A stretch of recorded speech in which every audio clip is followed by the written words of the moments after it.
तो पिछले सालों के क्वेश्चन के आधार पर 2018 से लेकर 2022 तक के क्वेश्चन, पर 23, 24 और 25 के नहीं लिखे, बट इन क्वेश्चन के आधार पर ये टॉपिक मैंने इतने क्वेश्चन पूछेगा ये टर्म्स रही क्वेश्चन में, और इनसे रिलेटेड ये टॉपिक रहे हैं। तो इतने टॉपिक मैंने निकाले हैं और इन टॉपिकों को जीएस पेपर 1 और 2 का निकाला है, 3 का नहीं निकाला है। 3 में करंट अफेयर से ही ज़्यादा क्वेश्चन आता है तो मैं उसकी करंट अफेयर करूँगी। तो यहाँ पे बता दे रहा हूँ कौन कौन से टॉपिक करने वाली हूँ मैं। कला और संस्कृति में स्मारक, मंदिर, सिक्का, मूर्तिकला, भारतीय व विदेशी दार्शनिक, बौद्ध धर्म, बस इतनी चीज़ें करूँगी। भारतीय समाज में रहेगा वर्क फ्रॉम होम कल्चर, वैश्वीकरण पहचान वर्सेस स्थानीय पहचान, जनसंख्या, 1 सेकेंड एक मिनट, ये नहीं, हाँ ये है, धर्मनिरपेक्षता, गरीबी, निर्धनता, जनजाति या आदिवासी जनजाति जो भी है, परंपरा, रीति रिवाज, जाति, वैश्वीकरण और जनसंख्या और महिला, ये टॉपिक करूँगी मैं भारतीय समाज के। भौतिक भूगोल में रहेगी चट्टान, जलवायु, समुद्री धाराएं, प्लेट विवर्तन की घटनाएं, ज्वालामुखी, पर्वत श्रृंखला का प्रभाव, और करंट अफेयर का जो भी टॉपिक करंट में रहेगा ज़्यादा, सबसे ज़्यादा उसको करना है। स्टैटिक भी उसका, करंट भी। करंट करोगे तो कोचिंग इंडस्ट्री इतनी मतलब कुछ ना कुछ पूरा स्टैटिक सब निकाल के बता देगी, तो मैं तो करंट ही कर लेना। और ग्लोबल वार्मिंग का प्रभाव, इसका बर्फ़ पे गल रहा है उस पर क्या प्रभाव पड़ेगा, ग्लेशियर बर्फ़। और प्रवाल भित्ति मतलब समुद्री पारिस्थितिक तंत्र पर क्या प्रभाव पड़ेगा। चक्रवात, करंट अफेयर में चक्रवात के बारे में जो बोला रहेगा वो, ठीक है। तटीय पारिस्थितिक तंत्र, मैंग्रोव वन जो भी है, ठीक है। और पारिस्थितिक तंत्र में तटीय और पर्वतीय, और जो टर्म्स रहे बहुत इंपॉर्टेंट टर्म्स है, जैसे ट्विस्टर पूछ लिया था, तो ट्विस्टर के नाम पर सब ट्विस्ट हो गए थे तो सबको समझ में ही नहीं आया था क्या पूछ लिया है, मुझे तो नहीं आया था, मैंने बाद में क्वेश्चन देखा था बट मुझे फिर भी समझ में नहीं आया था।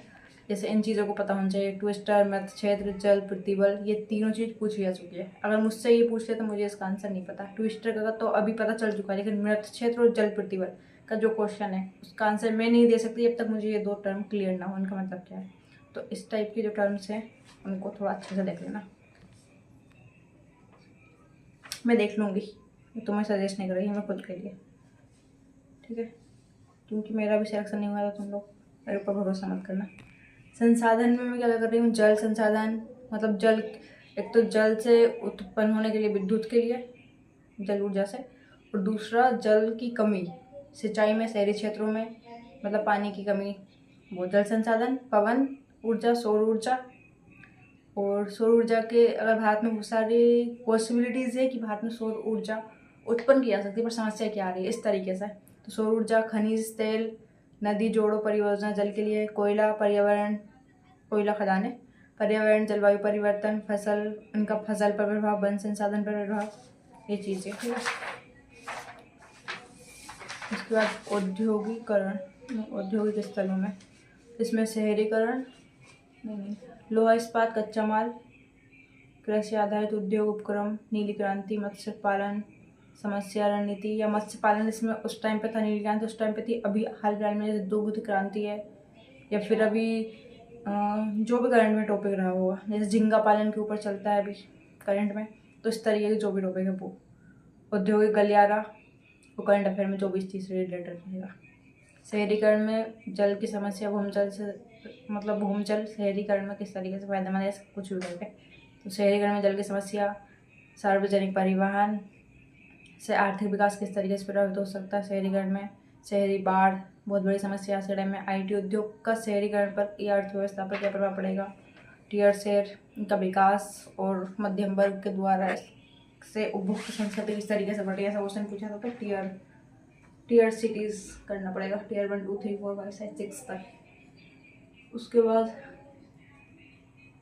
हाँ, तो सीधा सीधा औद्योगिक में कच्चे माल पर आधारित क्षेत्र, उद्योग जैसे लोहा, खेती के लिए अनाज, कपास, मत्स्य पालन, इस तरीके से, और औद्योगिक गलियारा। और शहरी में बाढ़, जल की कमी, परिवहन, और टीयर शहर, आईटी उद्योग, ठीक है। पॉलिटी में मूल अधिकार, फ्रांस, यूके, अमेरिका का संविधान और भारत के संविधान की तुलना, उनकी क्या पॉजिटिव चीज़ें, उनकी क्या नेगेटिव चीज़ें, उनका क्या प्रभाव है, और कौन से संविधान से हम क्या सीख सकते हैं और हमारे संविधान से दूसरे देश क्या सीख सकता है, इतनी चीज़ें। आपातकाल में वित्त, राष्ट्रीय और राष्ट्रपति साधन, लोक प्रतिनिधित्व अधिनियम 1951 बहुत ज़्यादा इंपॉर्टेंट है, बहुत बार पूछा गया है सच में। आप क्वेश्चन उठा के देखो, सच में पूछा गया, इसको तुम रट्टा मारोगे आप भी मान लेना। इसमें ज़्यादातर भ्रष्टाचार से रिलेटेड और शासन प्रशासन व्यवस्था को किस तरीके से और बेहतर बनाया जा सकता है, और इसमें निर्वाचन आयोग क्या क्या मानक रखता है, इस तरीके से चीज़ें पूछी गई है। फिर निर्वाचन आयोग, विधान परिषद, समितियाँ, अध्यक्ष लोकसभा का, राज्यसभा और विधि निर्माण प्रक्रिया, ठीक है। उसके बाद न्यायपालिका में न्यायिक सक्रियता, जनहित याचिका और विधायिका के विवादों का समाधान। राज्यपाल बहुत ज़्यादा इंपॉर्टेंट टॉपिक, पहले भी था, अभी भी क्वेश्चन आया था। कार्यपालिका और संसद, और करंट अफेयर में जो भी टॉपिक रहेगा। करंट अफेयर शेयर मार्केट में जो उछाल होता है ना, करंट अफेयर मतलब जो करंट अफेयर में वो समझ लो आने वाला है, चांस है उसके, ठीक है। तो वो टॉपिक जो भी करंट अफेयर में रहेगा। उसके बाद 75वां संविधान संशोधन द्वारा जो स्थानीय स्तर की संरचनाएं थी उनकी समस्याएं, परिणाम, सार्थकता और क्या उपाय हैं उनकी समस्या को दूर करने के लिए, और अभी जो ई गवर्नेंस का शासन है उससे उनको कैसे कनेक्ट किया जाए, उनको क्या क्या शिक्षाएं देनी पड़ेगी, किस तरीके से उन्हें जागरूक करना पड़ेगी, सारी चीज़ें, ठीक है।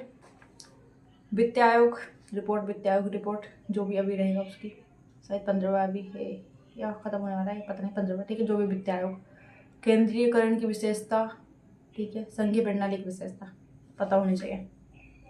उसके बाद निकायों में आयोग, मानवाधिकार आयोग, राष्ट्रीय महिला आयोग, मोस्ट इम्पोर्टेंट ये दो, और वहाँ के आयोग अगर बनाएंगे तो उसके लिए क्या क्या मानक रहेंगे, वो सारी चीज़ें, ठीक है। अधिकरण, केंद्रीय प्रशासनिक अधिकरण, स्वतंत्र न्यायिक अधिकरण की तरह काम कर रहा है, तो अधिकरण, ठीक है। मतलब आयोग, अधिकरण, महान्यायवादी और नियंत्रक एवं महालेखा परीक्षक, CAG, इतना इसमें पढ़ना है। उसके बाद सामाजिक न्याय में विभिन्न वर्ग हेतु नीति निर्माण और प्रशासनिक भूमिका क्रियान्वयन व नीतियों का क्रियान्वयन व निर्माण और परिणाम। इसके लिए जो अति संवेदनशील वर्ग है, जैसे महिला, बच्चे, वृद्ध, दिव्यांग, निर्धन, गरीब, भूखे, वंचित वर्ग, अल्पसंख्यक वर्ग, अनुसूचित जाति, इन सारी चीज़ों को कवर करना है। इसमें सबसे ज़्यादा गरीबी पर पूछा गया है, सबसे ज़्यादा क्वेश्चन, और बाकी सबके ऊपर एक एक क्वेश्चन पूछा जा सका है। वृद्ध के ऊपर अभी एक भी क्वेश्चन नहीं पूछा गया है, पूछ लिया शायद अभी 25 या 24 पूछ लिया, शायद पूछ लिया, पक्का मुझे नहीं पता, शायद। तो बाकी गरीबी के ऊपर सबसे ज़्यादा क्वेश्चन पूछा गया, ठीक है। फिर महामारी अधिनियम, ये ठीक है, चलो। निःशुल्क व्यक्तियों के लिए अधिकार अधिनियम 2016, सेवा क्षेत्र को सहयोग, साझेदारी और टीम वर्क, ठीक है। जो भी निकाय है नीति निर्माण करने में जो भी प्रशासनिक भूमिका निभाने वाले लोग हैं उन सबकी साझेदारी, टीम वर्क, सहयोग, सारी चीज़ें उनके अंदर कैसे लाई जाए। विकास क्रियान्वयन, जागरूकता प्रदान करना, कल्याण योजनाओं का निष्पादन, समस्या समाधान, और अगर वो ठीक से क्रियान्वयन नहीं कर पाए तो क्या समस्याएं आ रही हैं, उन समस्याओं को समाधान कैसे किया जाएगा, ये सारी चीज़ें।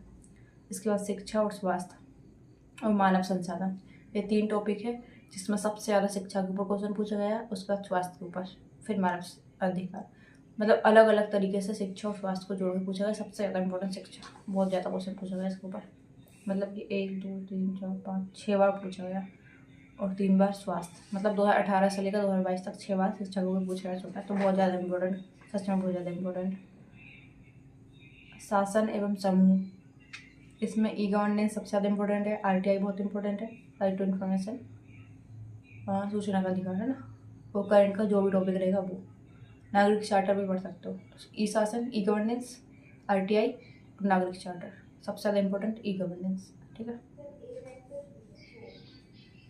लोक लेखा समिति और उनकी जवाबदेहिता, ये भी पढ़ सकते हो। और दबाव समूह, इसमें किसान संगठन है, और बहुत सारे अलग अलग हो सकते हैं, किसान संगठन से पूछा गया है। प्रशासनिक सेवा, इसमें सिविल सेवा में सुधार कैसे किया जाता है, ये पूछा गया। NGO सेल्फ हेल्प ग्रुप में महिलाओं का जो सेल्फ हेल्प ग्रुप है, अगर उन्हें माइक्रो फाइनेंस किया जाए तो उनकी लैंगिक असमानता और गरीबी और कुपोषण से इनको बाहर निकाला जा सकता है, इस तरीके से लिंक करके पूछ सकते हैं। तो सेल्फ हेल्प ग्रुप की क्या भूमिका रही है, और NGO, जो भी करंट में रहे उन्हें कर लेना, तो शवर हो जीतेगा, बाकी इसको पढ़ना करें ना करें सुना करें। और उसके बाद IR में इंटरनेशनल रिलेशन में, अंतर्राष्ट्रीय संबंध में रहेगा कूटनीति, पड़ोसी देश, श्रीलंका, यूएसए, चीन, सार्क देश, पाकिस्तान और दक्षिण चीन सागर, इनसे रिलेटेड जो भी टॉपिक रहेगा पकड़ लेना, करंट का भी और पहले का भी। और गैर पड़ोसी थे जैसे अफ्रीका, अमेरिका, यूरोपीय देश, रूस, जापान, यूके, यूएसए और ईरान नाविक समझौता, ये बहुत पहले पूछा गया था। अभी करंट में जो रहेगा वो अच्छे से करना है। और संस्थान और समूह समझौते में बिम्स्टेक है, सार्क है, G20 है, ITU2 है, SCO है, फोकस है, क्वाड है, WHO है, यूनेस्को, मध्य एशिया, इसमें असगावात करार 2018 किया गया था। वो उस टाइम पे शायद करंट में था, इसलिए उस 2018 में पूछ लिया था। बाकी अभी अगर उससे रिलेटेड कुछ रहेगा तो करंट में तो वो करना पड़ेगा। वर्ल्ड ट्रेड ऑर्गेनाइजेशन WTO और वर्ल्ड हेल्थ ऑर्गेनाइजेशन 2019 के आसपास कोविड की वजह से चर्चा में रहा था, इसलिए इससे क्वेश्चन पूछा था। तो अभी क्या इम्पोर्टेंस हो सकता है? G20, सार्क तो पता नहीं, ITU2, G20, SCO और वार्ड भी हो सकता है, और ब्रिक्स, इसमें अभी तक क्वेश्चन बिम्स्टेक का, ब्रिक्स का मैंने लिखा नहीं, बाकी ब्रिक्स इम्पोर्टेंट है, शायद इससे क्वेश्चन आ चुका है। तो बस GS1 और 2 के ही टॉपिक लिखे मैंने, और हिस्ट्री के नहीं लिखे क्योंकि मेरा ऑप्शनल हिस्ट्री है, तो मेरे जितने भी हिस्ट्री के टॉपिक रहेंगे वो सब मैं ऑप्शनल से कंप्लीट कर लूँगी। अगर आपका ऑप्शनल पॉलिटी है तो आपको पॉलिटी के टॉपिक्स को इस तरीके से लिखने की ज़रूरत नहीं है। मतलब कि मेरा टारगेट ये नहीं रहेगा कि मैं पूरा छापूँ, मेरा ये रहेगा कि मैं मैक्सिमम क्वेश्चन जितने हो सके अटेंड करके आऊँ। तो इसलिए मैं इस तरीके से ये टॉपिक लिख ले रही हूँ और इतने करूँगी। ठीक है, बाय बाय। अगर आप लोगों को हेल्पफुल रहा, आप लोगों के लिए हेल्पफुल है, तो आप लोग भी कंटिन्यू कर सकते हैं। देखो, इससे एक चीज़ तो पता नहीं टॉपिक आएंगे नहीं आएंगे, हमें नहीं पता, लेकिन हमारे पास इतने बड़े सिलेबस में से अगर इतना है और अगर हम उसे बहुत अच्छे से कर ले रहे हैं, उससे अगर क्वेश्चन आए तो अच्छी बात है, नहीं आए तो कोई बात नहीं, इतना तो कवर होगा ना। बाकी ये सिलेबस है, इतना कवर हो जाएगा, इतना बचेगा वो बाद में कर लेंगे। और बाकी पूरा लेके बैठे तो कुछ भी नहीं हो रहा है, बस लेके बैठे हैं।